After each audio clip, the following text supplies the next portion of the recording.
So, everyone settle in. It's wonderful to see all of you. Several of you we shared the morning sessions last week, and that was really lovely. Um, so you all pretty much know we're going to have a half hour of meditation, and then we'll have a little break, and then we'll have a talk, and then we'll have a discussion, and then we'll say metta and good evening, more or less, and a couple of announcements at the end. So to start, just closing the eyes, taking a nice, long, deep, arriving breath, maybe 2 or 3.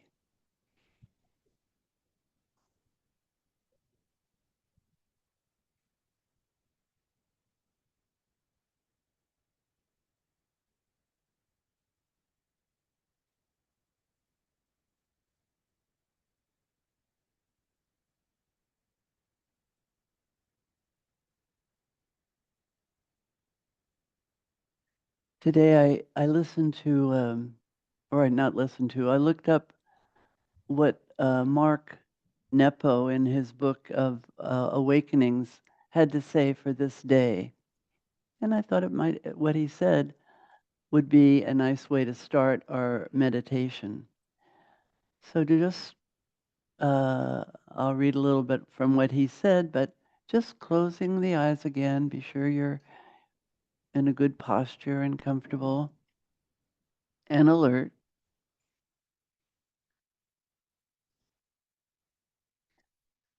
Love yourself the way you love your children or your dog or your dearest friend without reservations.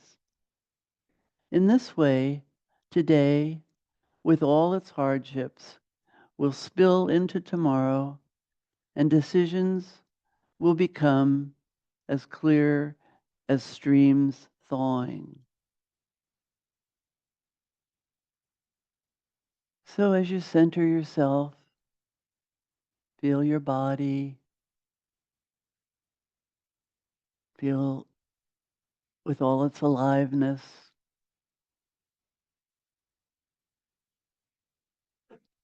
all its messages.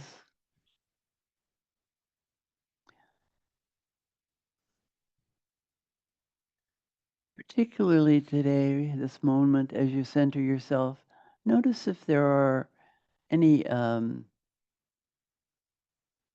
you have any urgencies that are pulling at you. Anything that's crying out and urgently to you, or semi-urgent.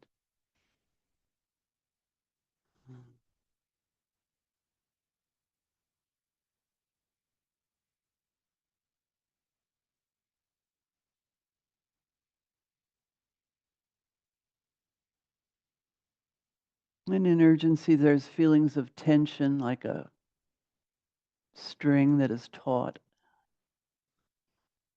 It's pulling. Just feel if there's any of that going on for you right now.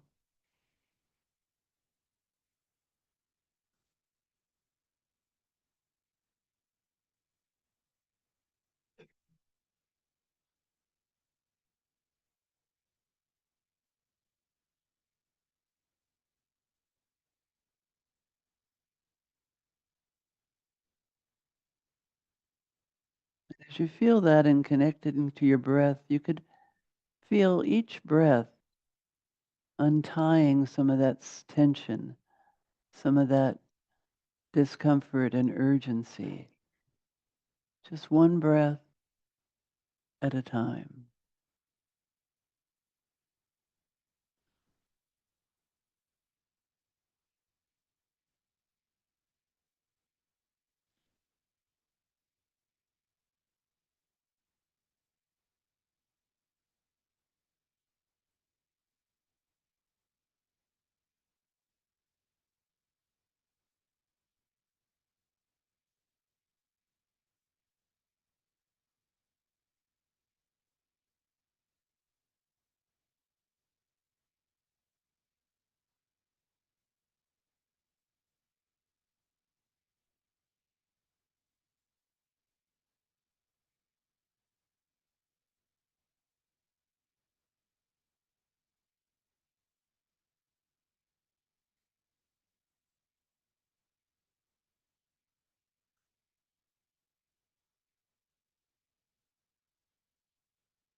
And as the breath releases the tensions one after the other, maybe coming back for a second round, you may begin to notice that you can breathe more freely, that the release is an opening, kind of like opening the windows on one of these first warm, late winter days.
Just welcoming ease,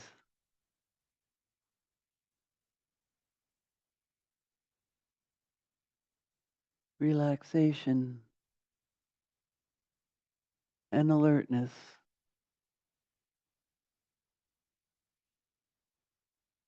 and awareness into this experience of now.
And as we breathe in the gathering, all of us in the gathering in this room and gathering on Zoom,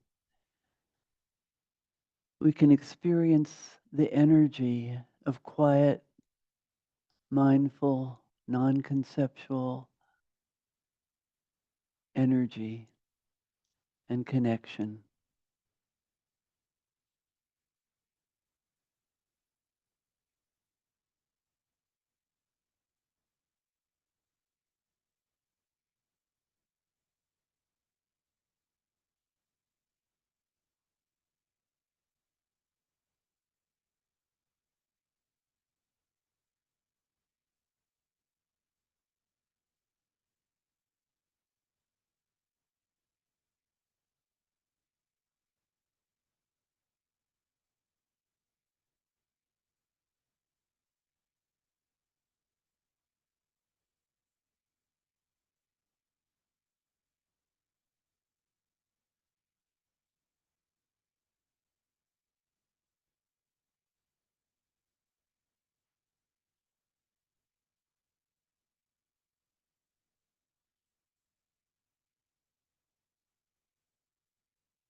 we can expand this awareness, this feeling of the energy of connection beyond this room and the rooms that some of you are meditating in, out into the community, to the broader beings, to all beings that are breathing together on the earth in this moment. Just feeling the strength, the energy, and the goodness of all beings.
Ding,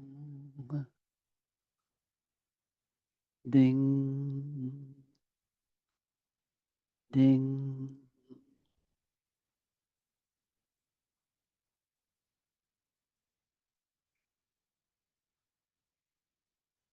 So we'll take a little stretch break. I think let's keep it quiet so we can just kind of um, just enjoy the feeling of being in Sangha in silence for a few more minutes.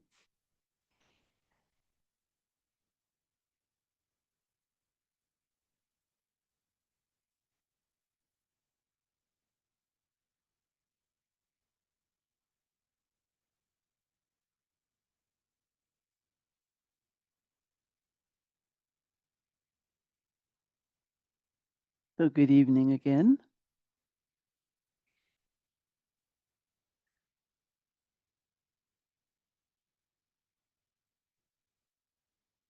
A number of years ago, I had a car, and the bumper sticker on the back of that car said, "The only thing certain is change." That was given to me by uh, I was a therapist at the time, and it was given to me by one of my clients who I realized when she gave it to me, I had probably pounded that into her head by saying it too many times. But but it's true, and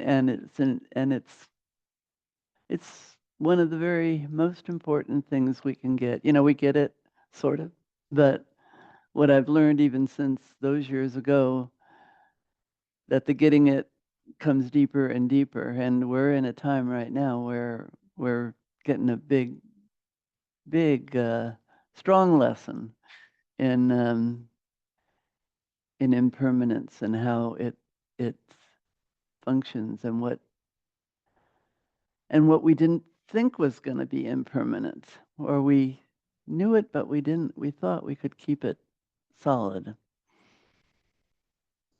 So everything that's constructed has a beginning, a middle, and an end. I mean, makes sense, right? If something starts, then it has to end. Otherwise, you get into the imponderables about um, the origin of the cosmos.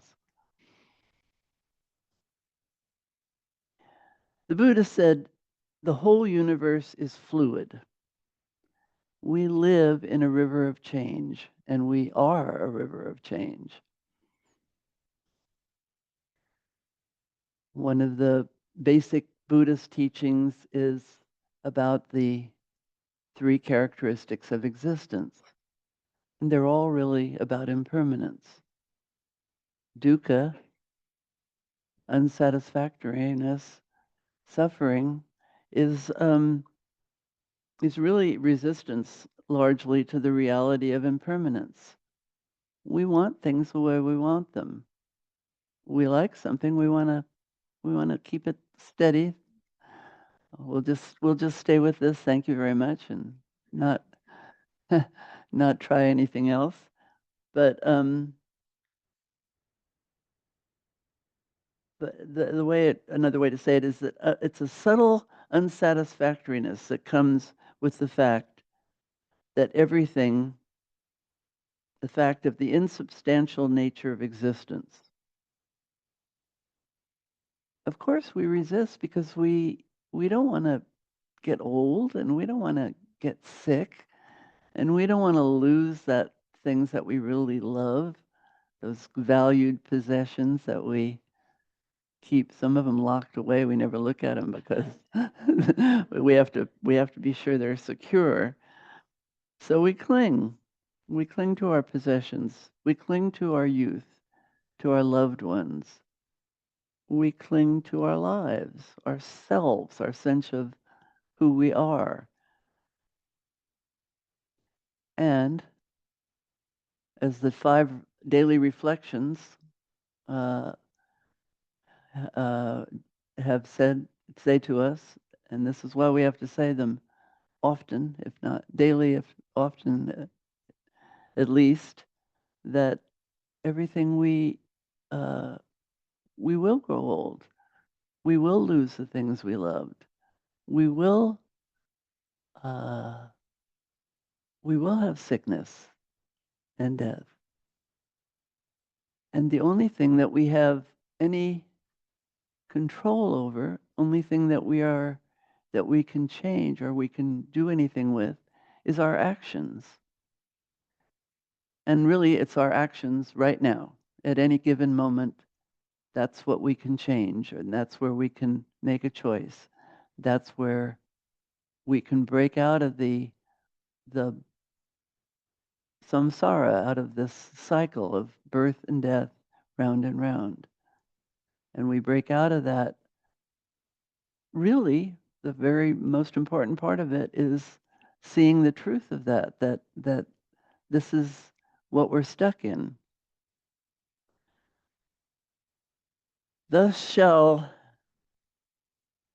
thus shall I, thus shall we think of all this fleeting world, a star at dawn, a bubble in a stream, a flash of lightning in a summer cloud, a flickering lamp, a phantom and a dream. That's the closing lines of the Diamond Sutra. In Christianity, the challenge of going the challenge of going through the valley of death is talked about. In Buddhist practice, it's about going through the valley of paradox. There's an old blues song that has the line, I love this. Everyone wants to go to heaven, but nobody wants to die.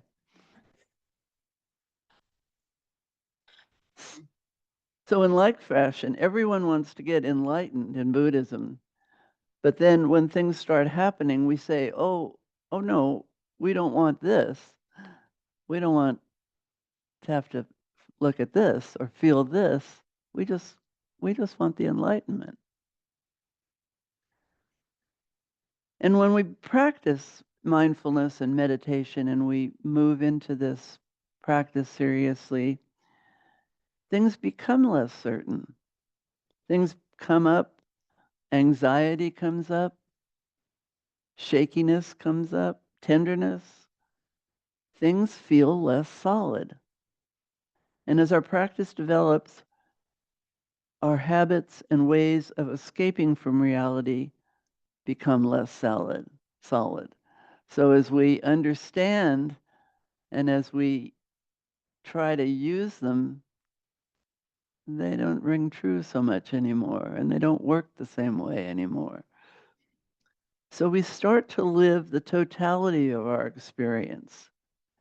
And we use the tools of practice, not trying to move away from but instead of realizing the art of being with things, we slowly try being with things that are difficult, the grief that we've never been able to allow, the hardening the hardening of the heart. Although it is painful, somewhere inside we begin to see what is true. We begin to break through these old habits that we think are part of who we are. And ultimately, the mind and the heart are totally open. And the path is a call to find this freedom. What is the experience of ourselves when we're not held in old beliefs and concepts? When we're unveiled?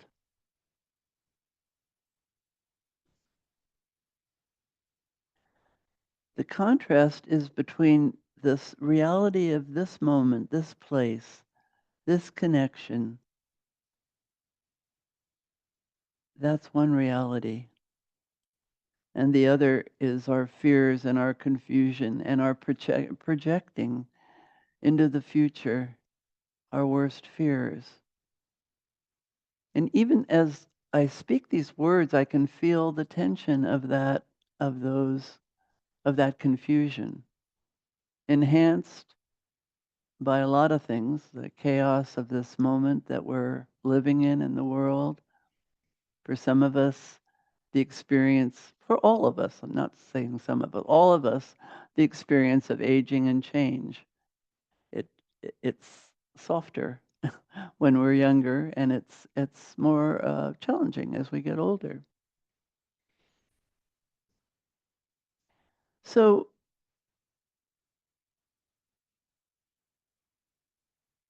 I'll read you this poem that one of my favorite poets is Wendell Berry, and this is a poem called Wild Geese. Horseback on Sunday morning, harvest over, we taste persimmon and wild grape, sharp, sweet of summer's end.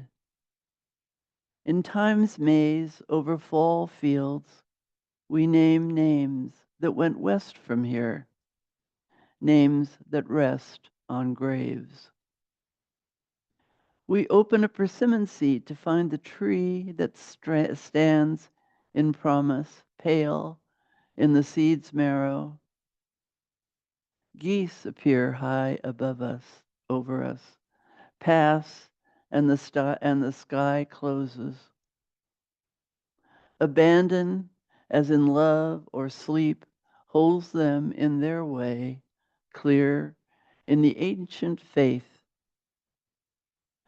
What we need is here. And we pray not for new earth or heaven, but to be quiet in heart and eye, clear. What we need is here. And what we need is always here.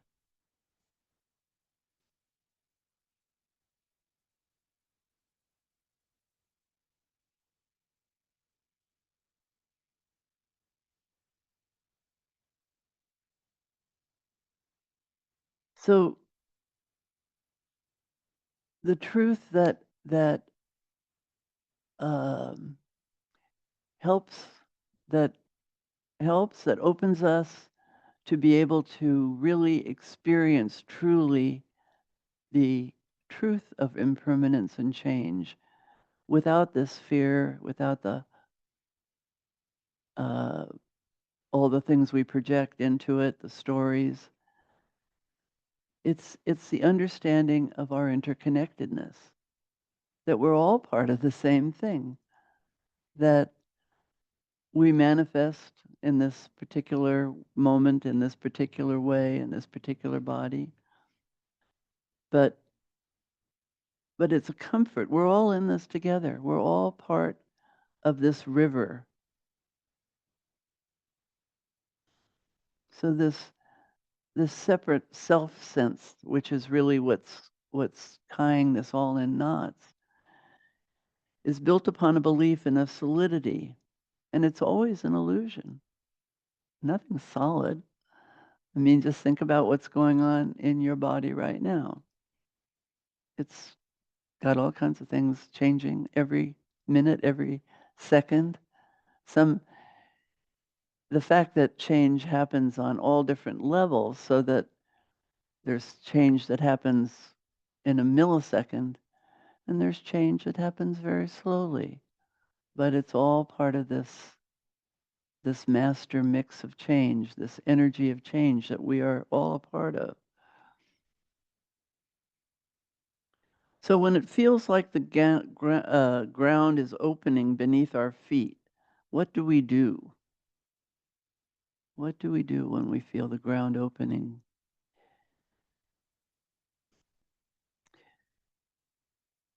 One of the things that we do is we have more respect for the ordinary things. So so there's another poem. This is Pat Schneider. This is The Patience of Ordinary Things. It's a kind of love, is it not? How the cup holds the tea, how the chair stands sturdy and foursquare, how the floor receives the bottom of the shoes or toes, how soles of feet know where they're supposed to be. I've been thinking about the patience of ordinary things, how clothes wait respectfully in closets, and soap dries quietly in the dish, and towels drink the wet from the skin of the back, and the lovely repetition of stairs. And what is more generous than a window? So we have that. We have the ordinary life that we have, and I think we neglect it. We neglect to appreciate it. I was thinking about this until that this is how we experience life, and we've all had different experiences, all had different lives, but we've all had a lot of experience with safe, ordinary life. And then I think about the people in other places whose lives have, out of the blue, been suddenly ripped away. The people in the Ukraine and Gaza and Israel and Pacific Palisades, where there are floods and fires, earthquakes. And these are people who have enjoyed ordinary things. And when they're ripped away, there's a continual, I notice an attempt to infuse the ordinary even into these impossible circumstances. I remember seeing after, in the midst of the early part of the Ukraine-Russia conflict, the war, these young people down in a shelter, and they were singing folk songs from their country, and kids were doing their homework, and it was this attempt at ordinary. And the other day I saw a picture of a ruined uh, block, a ruined area in Gaza, and someone had set up a green grocery fruit stand. People were shopping, and I just felt like, oh, this is happiness for them in this moment. But in this world that we're in right here, right now, in this place, I'm beginning to feel it in the world, in our country, in my aging body, in the loss of loved ones, that there's great gratitude for the most ordinary things, to walk in the park, to uh, have tea with a friend or by myself, to wash the dishes. All these things, they're great privileges to enjoy. We don't know what will come next, but we're in the midst of serious change here. So what do we do? We act out of our best understanding of wise effort and wise action. We start from the here and the now. Excuse me.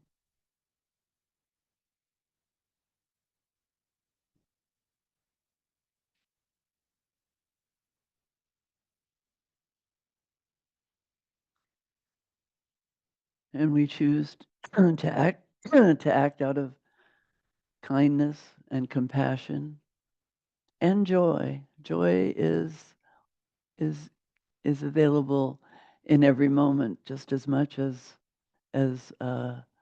compassion and kindness. And we choose to act and choose our actions that reflect our deepest values, and that exploration of really knowing what do I value, what is my deepest intention in this world, and to keep referring back to that as we have to make these difficult choices. People are making really very, very difficult choices at this time. And we can show courage, and we can speak truth to power. Those are choices we can make. Hafiz said, "This sky where we live is no place to lose your wings.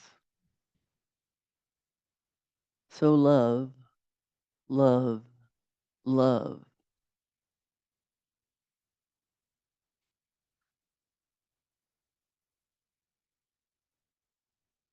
So we are in this change. We are the change. We are impermanent. And yet there is this energy of love, this energy of connection, of and when we can really experience ourselves in that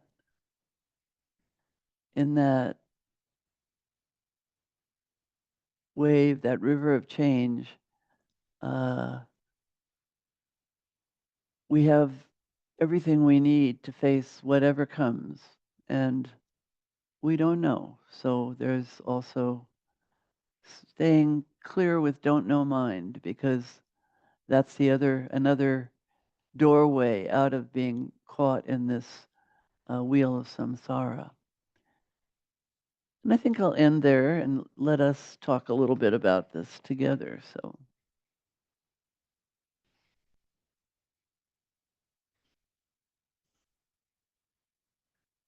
So let's see how we'll do this.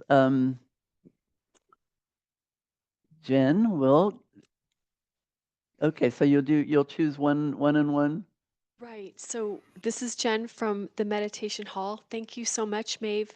I will be happy to pass the microphone to anybody in this hall who has a question. And then Robin will also be watching the screen, so the folks on Zoom can also raise a hand, and we can trade off depending on where the action is. Okay, great.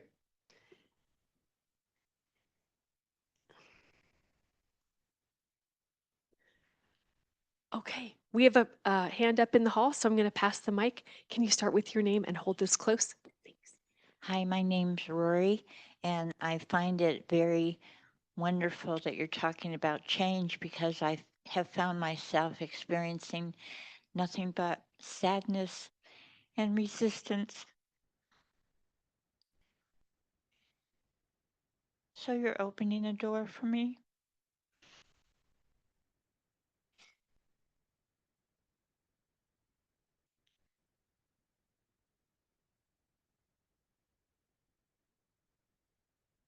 This is Jen. I'd like to say, Maeve, it was really helpful and sad and helpful that basically the first thing that you said was be in touch with some kind of urgency inside yourself. And I sort of flashed on this experience of sort of urgency everywhere. Yeah.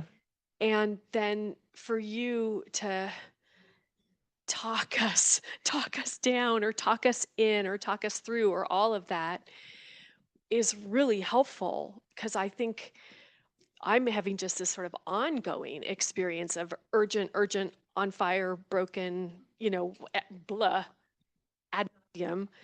And so for you to really kind of fit some action steps from our meditation back out into the world and then how we're navigating or not navigating was unbelievably helpful. A great start for tonight. So thank you. Thank you. Yeah. Thank Mark Nippo. I'm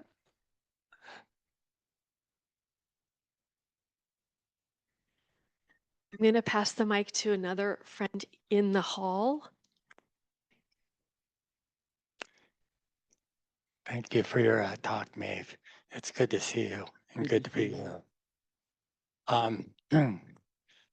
This, impermanence thing, a lot of times in my experience of living a solo life, very simple solo life, my mental formations can get wild and out of control. And recently I've had a neighbor's adolescent cat coming to visit because he isn't home very often. And so the cat wants some affection and contact.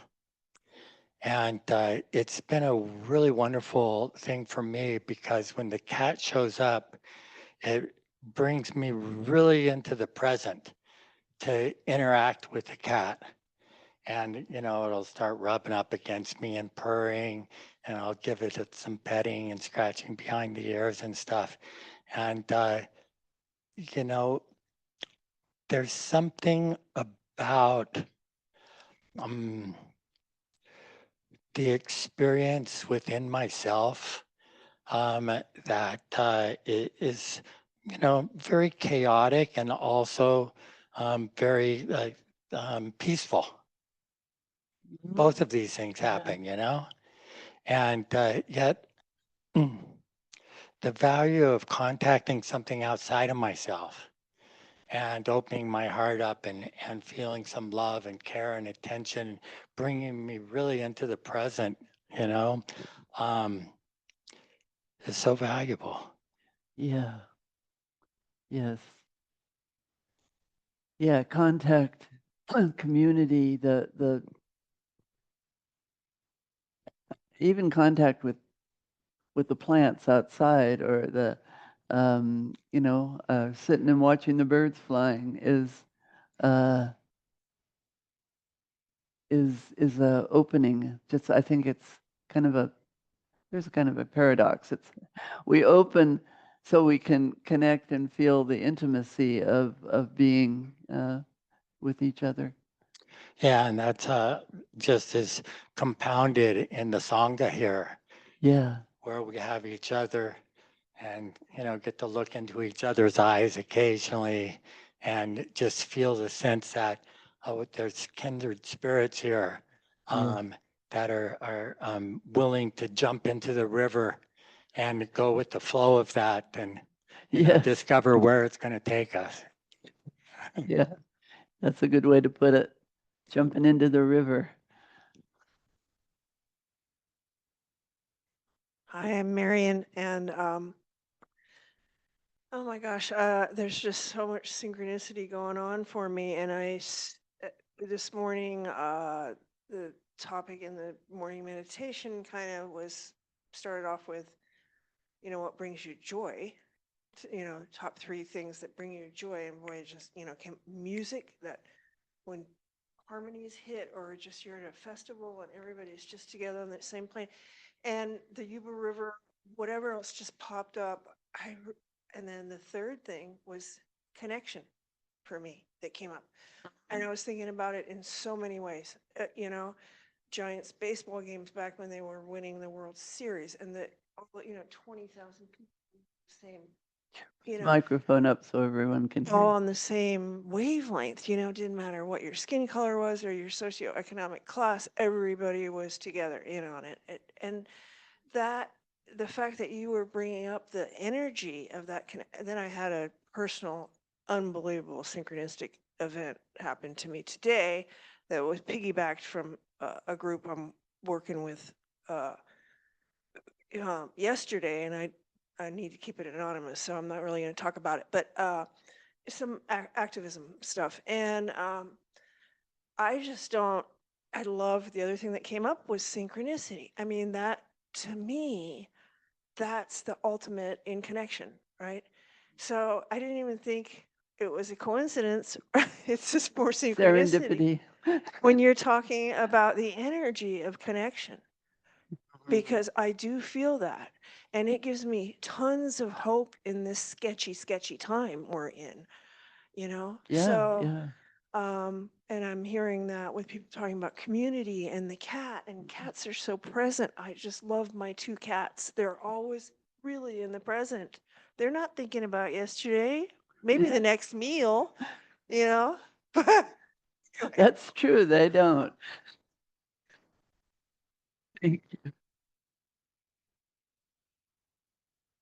About online, anybody want to say anything? Tony. Tony, can you unmute? Yeah. Yeah, There he is. I was doing that. Um, you talk about impermanence and change, and how chaotic things are now, and it seems to be in the world. And my reaction to that is usually to do what I've been taught, as far as taking refuge in the Buddha, the Dharma, and the Sangha. And so my first reaction is uh, to meditate, which is kind of what represents the Buddha, or what the Buddha represents in that. And so in my meditation, I can calm down, and I can take a look and see what's really going on, and my reaction, and how it's causing me suffering, and how I can, calm myself down through seeing what's really going on, and my reaction to it. And then the Dharma also helps. And that's why I'm here tonight, is to hear the Dharma that you're presenting. And then the Sangha is really, really important to me, because that's where I get feedback on where I am and how I'm feeling. And I feel, and it's a safe place for me, because I can go to my Sangha, I can talk with people, I don't feel judged.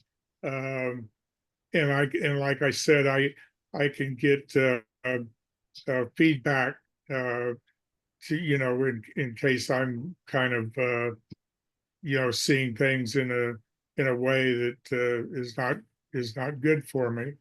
So I follow what I've been taught. I take refuge in the three jewels. Yeah, yeah, yes. Thank you, Tony. Yeah, and I think the Sangha, the Buddha, of course, said the Sangha was the most important thing, because I think because the safety of of honest communication, willingness to explore deeply together, to support each other in a non-judgmental way, that's a model for the world. That's a model for the bigger communities. We need to find ways to communicate in safety and in love and kindness. And so thank you.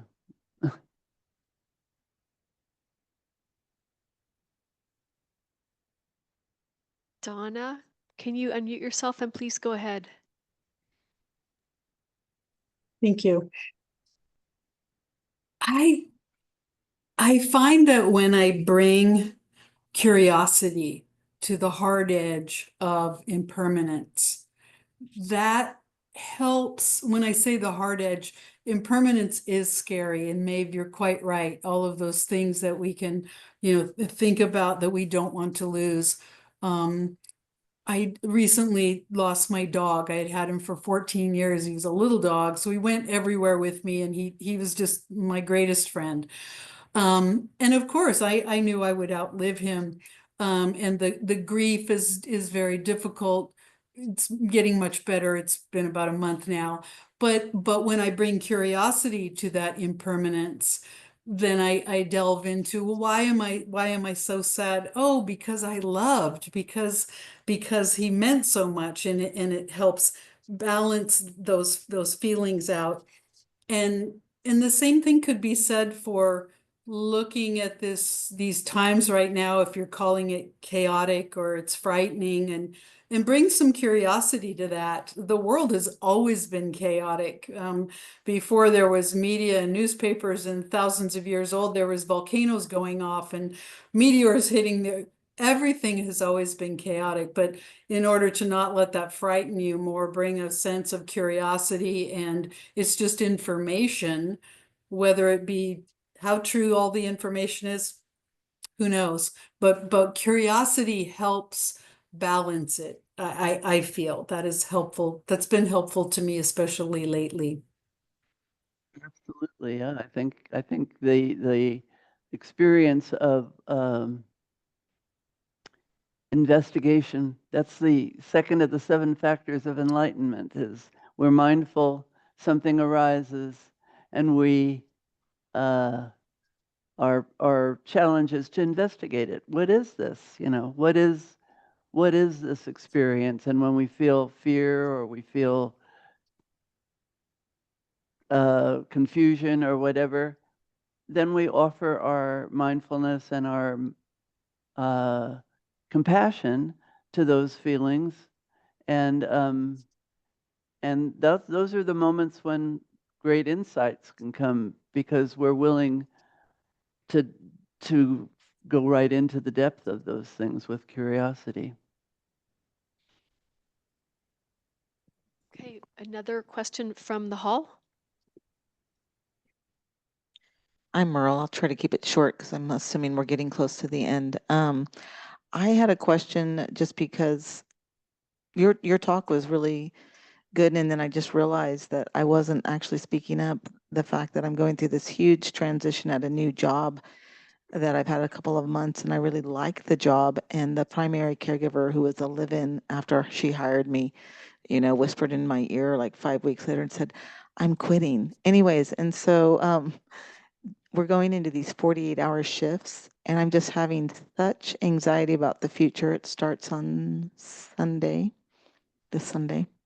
I start my shift, and a couple of people got let go of, and I was the only one who was left, and one was moving. And so they're crying to me when I'm trading out shifts right now. So it's just gotten really stressful. And I love the lady. The elderly lady I'm taking care of is an Alma devotee. And she has dementia, but it has its challenges. So yeah, I'm looking, there it is, right? It's impermanent. I can count on change. And I'm wanting to run for the hills, so I'll leave it at that. Thank you. Well, one of the things that I think we've all been in those kind of stressful situations where we're kind of in the unknown and we're trying to figure it out, and we don't want to look stressed, we don't want to. So, but there's a couple of really simple practices. One is just 3 long, deep breaths. So, and I used to go to when I was working in mental health, I used to go to, and I worked for the county, so I went to a lot of meetings, and I would get pretty stressed out in those meetings. And then sometimes I would just have to excuse myself for a minute, go into the bathroom and just breathe for a couple of minutes. And so that you can bring in, what we're trying to do is integrate this conditioned experience that's pretending that everything is stable and just we're going to make it all perfect, and the truth of being in that flow of change. And when we introduce that to the frustration we feel sometimes in this conditioned world, and they come together, it's like the joy and the sorrow coming together. It's like there's this relief. Oh yes, it's just this illusionary world that we're trying to navigate, and we have to navigate, but so sometimes that's helpful.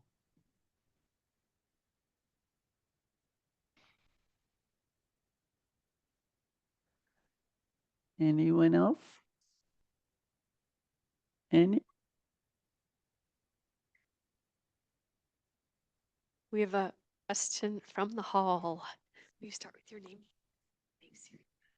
Thank you. I'm Sirigyan, and your depiction of the impermanence touched me in a way I've never been touched before around that. I just, it was so poetic and beautiful. And at the point where I am right now in my life, it was just a coincidence that we happen to meet right now. And I'm so grateful. So I have a very different breath of fresh air feeling about the impermanence in my own life and impermanence around me than before I walked in this hall today. So thank you so much, Maeve. Delightful what you've shared. Thank you.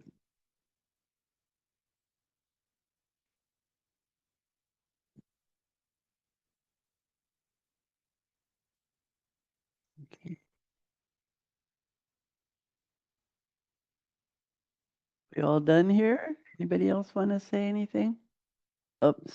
Here we have Yeah, Karen, can you unmute and please go ahead?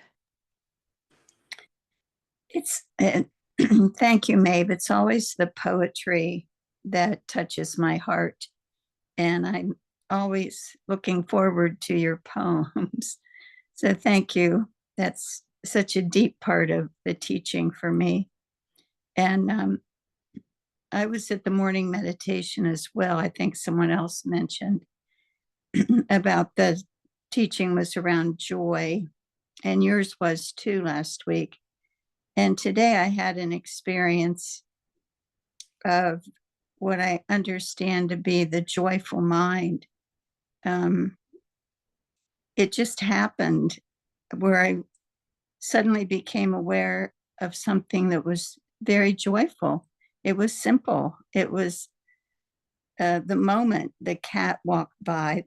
Cats seem to appear for us, don't they? And the way the sunlight was shining on the tree. And I experienced it differently than I ever had. And I thought, oh, that's the joyful mind they talk about. Because I sometimes wondered if I'd ever experienced that. So, um, and that it's always available. Yeah. And it's like the training of the mind to see that. So I think little by little, I'm getting it. Thank you. Yeah. Thank you, everyone. Thank you. That's beautiful, Karen. And I think that is a huge insight that joy is always available, because I think there's ways in which our constructed self thinks, oh, I'm sad. I shouldn't be experiencing joy. So going out, sometimes like going out for a walk because I just can't stand to be with myself anymore in the house, and I, and then looking up, like you say, at the light in the trees or the sky, and this joy erupts, and it's like, wait, and our understanding that this is a gift that we have, a capacity, and that we can, no matter what's going on, like the kids singing in the bunker, singing folk songs, and um, uh, making room for joy even in great distress. And I love the line from Hafiz, this sky that we live in is no time to lose your wings. Yeah, yeah. Makes me cry with joy.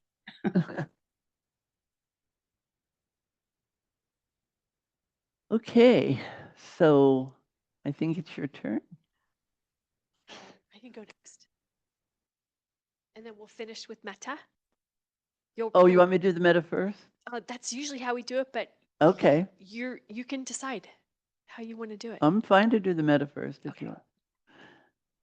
Okay, so closing the eyes and feeling the energy flowing through the heart.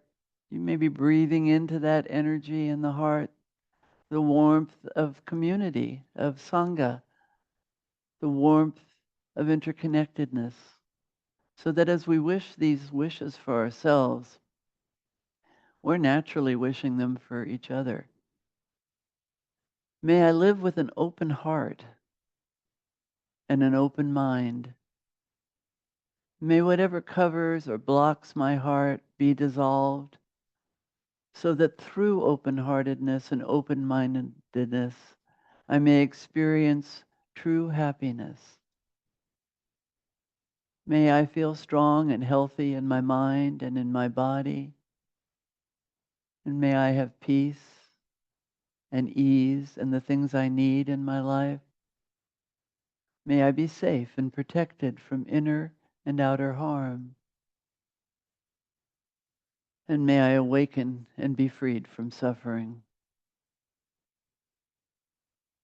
And as we let these wishes resonate in our own hearts, minds, we realize that just there's a natural spreading through this gathering here tonight to each of us, to all of us, and out into the community of beings that we share our lives with, our friends and our families, our neighbors, people that we pass on the street, those we know and don't know, all the creatures we share the air and the earth and the water with. We wish these same open-hearted, open-minded wishes, and these wish that we may all experience true happiness and have ease and the things we need and peace and safety, and that we may all awaken and be free. And then we send these same wishes out into the universe and beyond to all beings everywhere. May all beings everywhere be happy and be safe and be free. And if there's any benefit we've gathered through our practice here this evening, may we dedicate that benefit to the well-being and the awakening of all beings everywhere. Ding.